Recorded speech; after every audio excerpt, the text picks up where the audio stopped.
impressionado. Falei, cara, como eles falam bem de humor. E uma coisa que me chamou a atenção e segue chamando é... Vocês são muito generosos pra falar com os comediantes. Vocês ouvem muito mais do que falam. E vocês têm uma vitrine muito foda pra se exibirem como comediantes. Porque o Planeta Podcast é ouvido, é visto, as pessoas estão curtindo. E vocês recebem uns caras legais e vocês podiam dar um troco, assim. Tipo, oi, Ventura, que já foi lá, inclusive, né? Ventura foi, né? Foi. Então, oi, Albani, esses caras tão grandes, o Padilha, etc. Vocês estão recebendo esses caras, mas a casa é de vocês. Então, tem uma hora que vocês podem dar uma situada e contar. E eu vejo vocês muito de boa. É raro ter um momento que tenha um embate, assim. E, naturalmente, esse embate haveria. Como é que vocês ajustam esse ego do comediante, assim, no caso de vocês? Quer ir primeiro?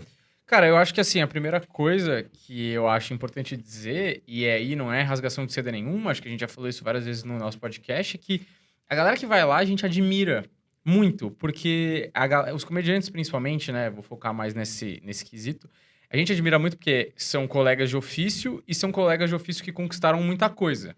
Então, por exemplo, quando você vai lá, cara, pra mim é surreal eu estar aqui, por exemplo. Porque se eu contar pro Daniel de 2008, que assiste a CQC, que um dia o Cortez ia me chamar pra entrevistar com ele, eu ia falar, você tá muito louco. Porque que é muito louco, assim, que é impressionante como a galera não se enxerga.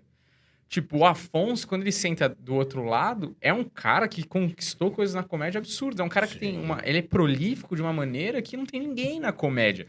Então, realmente, sinto que é um privilégio, porque é quase uma palestra privada que esses comediantes estão me dando, e eu também tô aprendendo muito. Apesar de ser um grande estudioso de comédia, que eu gosto de ler, eu gosto de ver tudo e tal, e ser um nerd de comédia, é muito diferente quando você tá com a pessoa e ela tá ali com uma experiência viva, falando pelos processos que ela passou, pelas opiniões que ela tem, e você fala, cara, eu também acho isso. Ah, puta, isso eu não acho tanto. Eu, como você mesmo disse no começo, eu sou mais conhecido pelo podcast do que pelo meu show. Então, a galera que tá assistindo, como eu, quer muito mais saber dele e como foi esse processo de chegar lá, ou de criação, ou as histórias que essa pessoa tem pra contar. E eu, com eles, também tô querendo saber mais do que eu falar, ou ficar rotando o que eu sei, o que é uma regra de 3, não sei o que e tal. Então, é lógico que em algum momento eu e o Humberto falou, cara, a gente fala tão pouco que às vezes a gente acha que podia imprimir um pouco mais de personalidade, identidade no planeta para engajar mais a galera com a gente, né?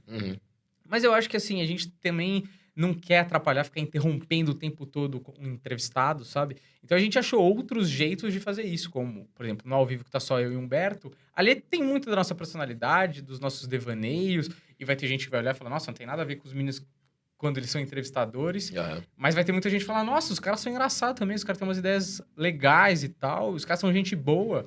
Então, acho que é mais ou menos por aí. Eu admiro vocês fazerem isso, juro por Deus, porque fazendo uma autocrítica, eu acho que aqui no Love Treta, eu ainda tenho esse vício de tentar ouvir uma história, dar uma história. Ouvir um fato, contar um. E eu acho isso, às vezes, um problema, assim, sabe? No antigo formato que a gente tinha, quando era só vídeo, uns vídeos de sketch, umas coisas engraçadas, uns papinhos rápidos, muita gente fala assim, cala a boca. Eu era o meu Faustão, assim, sabe? E quando vocês ouvem mais do que falam e não ficam na tentação de contar uma história de vocês ou de replicar com uma piada que vocês bolaram, eu acho foda pra caralho. E eu não sabia se isso era uma coisa racional, se era uma anulação, que você sentia uma intimidação. Porque às vezes tem uns caras que intimidam, né? Por exemplo, quem foi lá que você, Humberto, falou, fodeu? Eu sei que vocês têm admiração por muitos colegas nossos, mas alguém que você... Esse cara me intimida. Cara, só complementando, tem um cara que foi pro ar recentemente, que foi a primeira vez que eu fiquei nervoso, assim, pra falar com alguém. Mas tipo, o que acontece quando o cara vai lá, é que as perguntas, a maioria das coisas que a gente pergunta, é porque a gente quer saber mesmo, tá ligado? Tipo, coisas que a gente falaria num camarim com o cara. Às vezes... Lógico, a gente prepara algumas outras coisas que a gente sabe que o público vai se interessar, que tipo, precisa existir para fazer a melhor entrevista possível, mas a maioria a gente quer saber. E aquilo, o cara é o protagonista, né? Eu acho que tem espaço pra gente, em algum momento, eu acho que apesar da conexão já estar acontecendo, pra gente ter um espaço só nosso, mas é muito do caralho. A gente, às vezes, ouve lá nos comentários as pessoas falando assim, pô, essa foi a melhor entrevista que eu já vi com tal pessoa.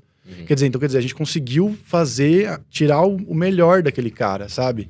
E é o cara, a capa da thumb é esse cara.